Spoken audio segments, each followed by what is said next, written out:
মামা 100 টাকা দিবেন। 100 টাকা ভাড়া মানে ভাই এখান থেকে ভাড়া তো মাত্র 40 টাকা ভাড়া। না মামা, ভাড়া 80 টাকা, সেখানে আমি আপনাদের কাছ থেকে 20 টাকা বেশি চাচ্ছি মামা। 20 টাকা বেশি চাচ্ছেন কেন ভাই? মামা সত্যি কথা বলতে কি, আমি কি আপনাদের কাছ থেকে একটু সময় নিতে পারি মামা? একটু কথা হ্যাঁ বলার অবশ্যই মামা বলেন। জন্য? আচ্ছা তাহলে আমরা একটু সাইড করে নিই। হ্যাঁ এখানে বলেন, সমস্যা নাই। মামা সত্যি কথা বলতে কি, আমার আম্মু বিগত কোরবানির 2 সপ্তাহ আগে আমার আম্মু ব্রেন স্ট্রোক করে। তো আমার আম্মু ব্রেন স্ট্রোক করার পরে আমি তাকে খুলনা মেডিকেলে নিয়ে যাই। তো ওইখান থেকে আমাকে বলা হয় যে ভাই আপনার সিটি স্ক্যান করা লাগবে। তো আমার যে আর্থিক অবস্থা, যার কারণে আমার কাছে সিটি স্ক্যান করার মতন সামর্থ্য ছিল না। যদিও কোনো রকম যেভাবে হোক এলাকা ভিত্তিক আমি যেভাবে হোক চেয়ে চিন্তা আমি করছি। করার পরে সেইখান থেকে আমাকে বলা হয়েছে যে আপনার আম্মু ব্রেন স্ট্রোক করছে। মামা সত্যি কথা বলতে কি, আমার পরিবারের ভিতর আমরা 3 ভাই, আমি হচ্ছি বড়। আমার ছোট 2টা ভাই আছে, তারা কিছু করে না মামা। আমার আব্বু নেই, আমার আব্বু ছোট থাকতে মারা গেছে মামা। আর আম্মুকে নিয়েই সব। আম্মু এর আগেও ব্রেন স্ট্রোক করার আগেও ওনার মাথায় টিউমার আছে। যদিও মামা সেটার সমস্যা ছিল না অতটা, কিন্তু লাস্টে যখন ব্রেন স্ট্রোক করলো, যার কারণে এতটা সমস্যা হয়েছে, এখন এক পর্যায়ে ঘরে বিছনায় পড়া মামা।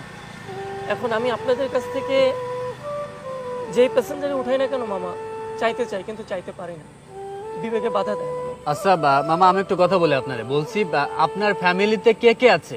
মামা আমার ফ্যামিলিতে হচ্ছে আমার মা, আমার ছোট 2টা ভাই, আমি এবং আমার স্ত্রী, আর 1 মেয়ে 1 ছেলে। 1 মেয়ে 1 ছেলে। আপনার বাবা নাই? জি না মামা। তো এতগুলো মানুষের সংসারে ইনকাম করার উৎস আপনি, মানে আপনি ইনকাম করেন? জি মামা। তো সারাদিনে রিক্সা চালায় কয় টাকা হয় আপনার? সারাদিনে রিক্সা চালায় দেখা যাচ্ছে কখনো 200 টাকা আনি, কখনো 300 টাকা হয়, যার কারণে জীবিকাটা চালাতেও কষ্ট হয়ে যায়। তো আপনার মায়ের এই সমস্যাটা কতদিন থেকে? আমার মায়ের সমস্যা হচ্ছে আপনার ব্রেন স্ট্রোক করার বছর 2 থেকে 2.5 বছর আগে হচ্ছে ওনার মাথায় টিউমার ধরা পড়ে। টিউমার ধরা পড়ে? জি মামা। যদিও আমার স্বাবলম্বী ছিল একটা রিক্সা, সেটাও আমার বিক্রি করা লাগছে মামা। এখন যে কোনো কিছু করে খাবো বা কোনো চাকরি বাদাও করবো, সেরকম শিক্ষা যোগ্যতাও নেই। যার কারণে এখন স্বাবলম্বী হয়ে আমার রিক্সাটা আছে, এটা ভাড়ায় চালাই। প্রত্যেকদিন 250 থেকে 300 টাকা ভাড়া। তো আমি আপনাদের কাছে এই 200-300 টাকা ভাড়া দেওয়ার পরে একটা ঘরে সারাদিনে আমি নিজে সারাদিনের রাস্তায় থাকলেও তো আমার 100 টাকা তো খরচ হয়। এই 100 টাকা খরচ আর 250 টাকা 350 টাকা, এই 350 টাকার পর একটা মানুষ যদি 500 টাকা ইনকাম করে, তার থাকে কি মামা? আর এই পরিবার চালানোর মতন তো মনে করেন আমারও সামর্থ্য নাই। যার কারণে আপনাদের কাছ থেকে 10-20 টাকা এরকম চেয়ে নিই, যদিও আমার বিবেকে বাধা দেয়, তারপর আমার আম্মুর জন্য করা লাগে। তো আপনি রিক্সা কেন চালান? আপনি অন্য কাজ করতে পারেন না? মামা এমন কোনো কাজ নেই যেগুলো দেবে মাস গেলে। এখন কোথাও যদি কাজ করতে যাই 8,000 টাকা, 7,000 টাকা বেতন, 6,000 টাকা বেতন। নাইট গেটের ডিউটি করবেন 7,000 টাকা বেতন। আমার 7,000 টাকা যদি বেতন পাই, তাহলে আমি চলবো কি করে বলেন? ঘর ভাড়া দেওয়া লাগে 3500, এখনকার 1500 টাকা 2,000 টাকা নিচে। আপনার ফ্যামিলিতে সংখ্যা কয়জন? মানুষের সংখ্যা কয়জন? মোট 6 জন মামা। মোট 6 জন। মোট 6 জন লোকের ভরণ পোষণের দায়িত্ব আপনারই? আমার একা। তো আপনার মা অসুস্থ হওয়ার কারণে আপনার একটা রিক্সা ছিল, সেটাও আপনি বিক্রি করে দিয়ে আপনার মার চিকিৎসা করাইছেন? জি মামা। তো তারপরে এখন আপনার মায়ের টিউমার ধরা পড়ছে, এটার জন্য অপারেশন করা লাগবে? এটার জন্য আমার অপারেশন করা লাগবে মামা। আর এটার জন্য অপারেশন করার জন্য বলছে আমাকে 2 লাখ টাকা লাগবে, ঢাকা আগারগাঁও না ঢাকা মেডিকেলে। যদিও 2 লাখ টাকা লাগে মামা, আমার তো আর্থিক সামর্থ্য নেই। আমি যে 10টা টাকা দেবো সেটাও নেই। জানেন, আমি যদি আজকে রিক্সা না চালাই, তাহলে কালকে আমি খাবার খেতে পারবো না। আমি যদি আজকে রিক্সা না চালাই, কালকে আমি বাজার করতে পারবো না। যদি আজকে রিক্সা না চালাই, কালকে মায়ের ওষুধ কিনতে পারবো না মামা। যদি এরকম যদি হয়, তাহলে তো আমার পক্ষে সম্ভব না মামা। যার কারণে আপনাদের মতন কিছু প্যাসেঞ্জার আছে যাদের ওঠে, তাদেরকে বলি যে মামা আমার এই অবস্থা, যদি পারেন 10-20 টাকা বেশি দিলে আমার উপকার হতো। হয়তো বা 15টা-20টা প্যাসেঞ্জার টানলাম সারাদিনে, 10 টাকা করে দিলেও এখানে আমার 200 টাকা আসে। অন্তত আমার কিছুটা হইলেও তো আর্থিক, মানে ওষুধের যে জিনিসটা চাহিদা ঘাটতি। এখন আপনার মায়ের অপারেশনের জন্য কত টাকা চাইছে? উনি বলছে যে 2 লাখ টাকা লাগবে। এখন 2 লাখ টাকা তো বললো ওনাদের বিষয়, কিন্তু বাদ বাকি মেডিকেল যে সমস্ত খরচ আছে, দেখা যাচ্ছে অনেক টেস্ট দিতে পারে বা অনেক কিছু করতে পারে মেডিকেল বিষয়ে, তাই সেগুলো তো মনে করেন যে আমাদের জানা নেই। এখন 2 লাখ বললে তো 2 লাখই হবে এমন কিছু তো শিওর না। আপনি চাচ্ছেন যে আপনার মায়ের চিকিৎসা করানোর জন্য, কিন্তু আপনার সামর্থ্য নাই বিধায় আপনি চিকিৎসা করাতে পারছেন না, অপারেশন করতে পারছেন না। না। তো আপনার রিক্সায় যে ওঠে, আপনার একটা রিক্সা ছিল সেটাও আপনি বিক্রি করে দিচ্ছেন, এখন একটা রিক্সা ভাড়ায় নিয়ে আসেন। সেই রিক্সাতে আপনি যখন প্যাসেঞ্জার ওঠে তখন আপনি প্যাসেঞ্জারের কাছে যা ভাড়া তার থেকে 10 থেকে 20 টাকা দাবি করেন। জি তা এই দাবিটা আপনার কয়জন রাখে? মামা, এই দাবিটা দেখা যাচ্ছে কি সারাদিনে 20-30টা প্যাসেঞ্জার উঠলো, হয়তো বা 2জন বা 3জন, সবাই তো আর দেয় না মামা। সবাই তো আর দেয় না। কারণ এটা তো চাইলেই যে পাওয়া যায় তা তো না। তো আপনার চাওয়াটা কি এখন? তো আমার চাওয়া হচ্ছে এই যে দেখেন আমার মা অসুস্থ, আমার পরিবারে আর কেউ নেই, সংসারে হাল ধরার মতন আমি একাই। তো আমি চাচ্ছিলাম কি যদি আমার পাশে আপনাদের মতন বা আরো কিছু সংখ্যক যদি লোক যদি আমাকে সাহায্য সহযোগিতা করে, হয়তো বা আমার মায়ের ট্রিটমেন্ট আমি করতে পারতাম, হয়তো বা আমার মাকে আমি বাঁচাতে পারতাম। যদিও আমার মা ছাড়া দুনিয়াতে আর কেউ নেই, ছিল এক নানি, সেও মারা গেছে। পরিবারের ক্ষেত্রে মা আছে মুরব্বী, মাও যদি মারা যায় তাহলে হয়তো বা আমার দেখার মতন কেউ নেই।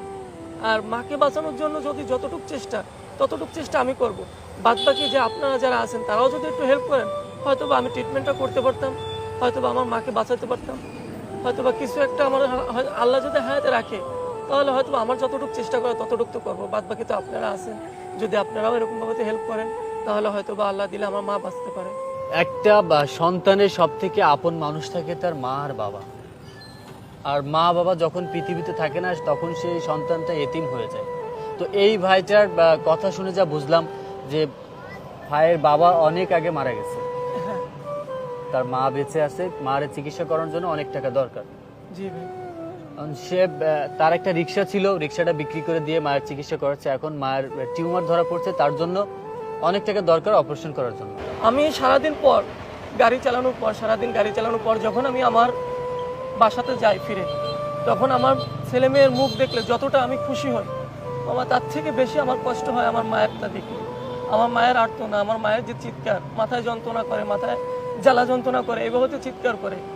আমার মা বারবার মাথা ধরে টাকাটাকি করে, সারা রাত্র ঘুমাইতে পারে না মামা। আমি যখন বাসাতে যাই সারাদিন গাড়ি চালাই, সারাদিন গাড়ি চালানোর পরে যে দেখা যাচ্ছে কি সারা রাত তার পিছনে আমার খাটা লাগে। কখনো মাথায় পানি দিই, কখনো মাথা চেপে দিই, আবার কখনো তার চোখ চিপে দেওয়া লাগে। মানে এতটা পরিমাণে কাতর করতে থাকে, এতটা পরিমাণে চিৎকার করতে থাকে, পার্শ্ববর্তীতে যে ঘরের লোকজন তারাও ঘুমাইতে পারে না। তারপরেও কিছু করার নেই, মানুষ অনেক অনেক কথা বলে, কিন্তু মামা আমার তো সাহায্য সমর্থন নেই যে আমি তাকে ট্রিটমেন্ট করাবো। এখন আপনাদের দেখে মনে হলো তাই আপনাদেরকে আমি বললাম আমার কষ্টের কথাটা। যেহেতু বললেন যে মামা এখানে ভাড়া 80 টাকা, আপনি কেন 100 টাকা বললেন, তাই আমি 20টা টাকা আপনার কাছে দাবি করছি এর জন্য যে ওই 20টা টাকা নিয়ে হয়তো বা 2, 4, 5, 10 জন যে যাই দেখ না কেন, আমার মায়ের যে ট্রিটমেন্ট করতে গেলে যে প্রত্যেকটা দিন 300-400 টাকা, নর্মাল হলে 2 থেকে 300 টাকা ওষুধ লাগে।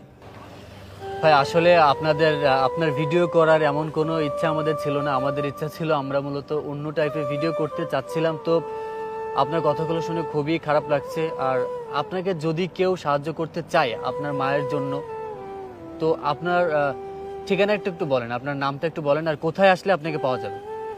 মামা আমার বাসা হচ্ছে কাশীপুর, এটা হচ্ছে আপনার খালিশপুর বাইতিপাড়া রোড, পোড়াবাড়ি মসজিদ সংলগ্ন। তো ওখানে যদি আসেন হয়তো বা আপনারা দেখতে পারবেন, বা আমার এলাকা ভিত্তিক যারা আছে তাদের কাছেও শুনলে বুঝতে পারবেন যে আসলে আমি কথাটা কি সত্যি বলতেছি না মিথ্যা বলতেছি। আপনারা যদি বিশ্বাস না করেন আপনারা যাচাই বাছাই করে দেখতে পারেন।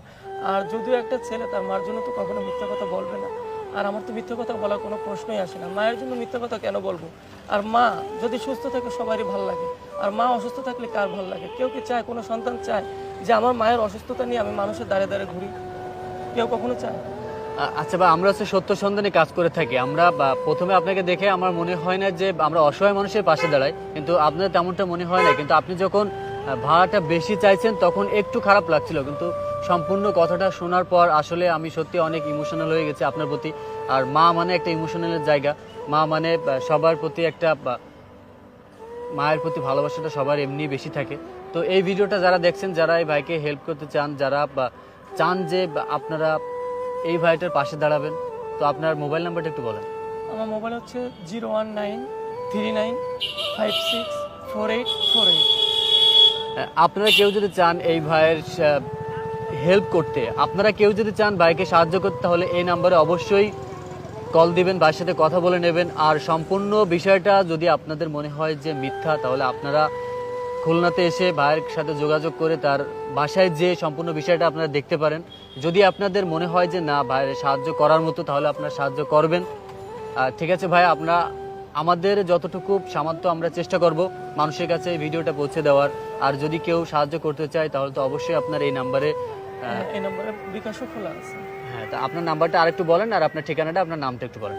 আমার ঠিকানা হচ্ছে খালিশপুর বাইতিপাড়া রোড, পোড়াবাড়ি মসজিদ সংলগ্ন। আর আমার ফোন নাম্বার হচ্ছে 01939564848।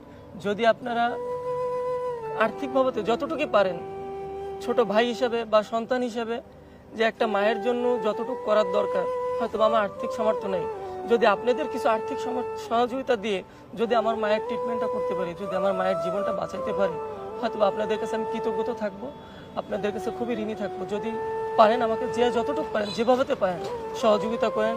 এবং এই ভাই তো, এই মামা তো বললো, তো আপনারা তো দেখলেন, আমি যদি মিথ্যা কথা বলে থাকি আপনারা ওখানে যে দেখবেন, শুনবেন, মানুষের কাছে যাচাই বাছাই করবেন। যদি সেরকম আত্মনাদ যদি হয়ে থাকেন, তাহলে আপনারা যাচাই বাছাই করে আপনারা যা বলবেন সেটা। আর যদি মিথ্যা কথা হয়ে থাকে, আপনারা যেই শাস্তি দেবেন আমি সেটা বাধা পেতে নেব।